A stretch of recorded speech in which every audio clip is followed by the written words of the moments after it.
حضرت محمود غزنوی نے ایک دن فرمایا کہ میں حضرت خضر علیہ السلام کی زیارت کرنا چاہتا ہوں.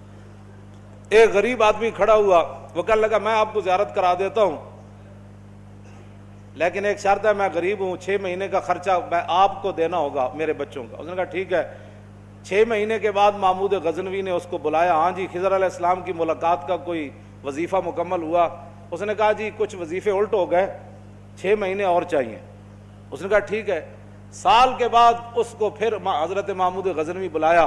فرمایا ہاں جی خضر علیہ السلام نہ کوئی میری ملاقات کا امکان پیدا ہویا, تسی وظیفے جو کر رہے ہو دریا دے کنارے. انہوں نے کہا جی میں کہاں, خضر علیہ السلام کہاں, میں نے تو آپ کے ساتھ جھوٹ بولا ہے, غریب آدمی تھا تو پیسے میرا روٹی پانی چل گیا 1 سال. تو محمود غزنوی کا مجلس لگی ہوئی تھی, ہزاروں لوگ موجود تھے, غوث بھی تھے, کتب بھی تھے, ابدال بھی تھے, محدث بھی تھے, مفسر بھی تھے. تو اس نے اپنے ایک وزیر کی طرف اشارہ کر کے کہا بتاؤ بھائی جو بادشاہ سے جھوٹ بولے اس کی کیا سزا ہے؟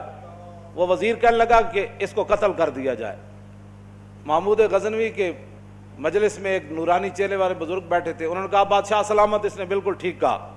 پھر اس نے ایک دوسرے وزیر سے پوچھا, اس نے کہا جی اس کی کیا سزا ہے جس نے بادشاہ سے داؤ بھی لگایا اور جھوٹ بھی بولا؟ اس نے کہا یہ گردن نہ اتاریں, یہ تو پھر جلدی مر جائے گا, اس پر کتے چھوڑے, یہاں تک کہ کتے اسے نوچ نوچ کر کھائیں تاکہ اس کو پتہ چلے بادشاہ سے جھوٹ نہیں بولا جاتا. تو وہ بزرگ نورانی چہرے والے کہنے لگے بادشاہ سلامت, اس نے ٹھیک کہا. پھر اس نے حضرت ایاز کو کہا, ایک ہی صف میں کھڑے ہو گئے محمود و ایاز. حضرت ایاز کو کہا کہ ہاں جی آپ بتائیں. اس نے کہا بادشاہ سلامت, ایک غریب آدمی تھا, اس کے جھوٹ بولنے سے آپ کے وقار میں کوئی کمی نہیں آئی, اور 1 سال پیسے دینے سے آپ کے خزانے میں کوئی کمی نہیں ہے, یا آپ اس کو معاف کر دیں. وہ نورانی چہرے والا بزرگ کہنے لگا بادشاہ سلامت بالکل اس نے ٹھیک کہا. محمود غزنوی نے ان بزرگوں کو قریب بلایا, انہوں نے کہا یہ کیا بات ہے, جو گردن اتارنے کا کہتا ہے وہ بھی ٹھیک ہے, جو یہ کہتا ہے کہ کتے چھوڑ دیا جائے وہ بھی ٹھیک ہے, جو معافی کرتا ہے. اس نے کہا کہ جس نے کہا نا گردن اتار دو, یہ اس کا خاندان تھا کسائی, تو اس نے اپنے خاندان کا اظہار کیا ہے, گردنیں اتارنے کے عادی ہیں, اور کہا کہ غلطی تو تیری ہے جیسے تو نے ایسے لوگوں کو وزیر بنایا. اس نے کہا جس نے کتوں کا کہا نا کتے چھوڑو, اس کے آباء و اجداد بادشاہوں کے کتے نہلایا کرتے تھے. اس نے اپنے خاندان کا اظہار کیا ہے, اس نے اپنی فطرت اپنے خون کا بتایا ہے, اور کہا کہ رہ گیا ایاز تو یہ سید ہے, اور سید کربلا میں لٹے بھی گئے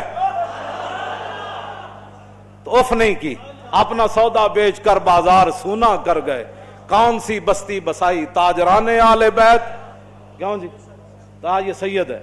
جب یہ کہا نا یہ سید ہے تو محمود غزنوی کرسی پر کھڑا ہو گیا. وہ کہنے لگا ایاز تو نے آج تک بتایا ہی نہیں میں آل رسول ہوں, اتنا ظلم کیا تو نے بتایا ہی نہیں آج تک. تو حضرت ایاز فرمانے لگے کہ اچھا میرا راز ان بزرگوں نے کھولا تو میں بھی آپ کے سامنے ایک راز کھولنا چاہتا ہوں. انہوں نے کہا جی وہ کیا ہے؟ انہوں نے کہا یہ جو بزرگ ہے نا یہ خود حضرت خضر علیہ السلام ہے.